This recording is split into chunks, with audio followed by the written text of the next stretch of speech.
இறைத்தூதர் சொன்னார்கள், இந்த பூமியில் நாம் பிரச்சனைகளை சுமந்து வாழ்ந்து கொண்டிருக்கிறோம். இந்த பிரச்சனை நீங்குவதற்கும் நமக்கும் உள்ள இடைவெளி எவ்வளவு தெரியுமா?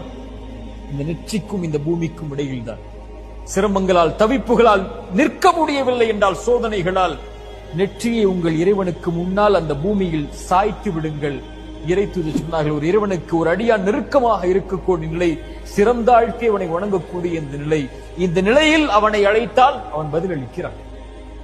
லா தஹ்சன் யா அஹி, லா தஹ்சன் யா உக்தி, நோயா லா தஹ்சன், கடனா லா தஹ்சன், உயிரிழப்புகளா லா தஹ்சன், அல்லது உறவுகளுடைய பிரிவா லா தஹ்சன், கடனா நஷ்டமா, வியாபாரத்தில் செல்வத்தில் சோதனையா, செல்வ இழப்புகளா, வசதியில் சோதனையா, அல்லது குடும்ப உறவுகளால் சோதனையா, உலகமே உங்களை கைவிடுகிறதா, லா தஹ்சன்.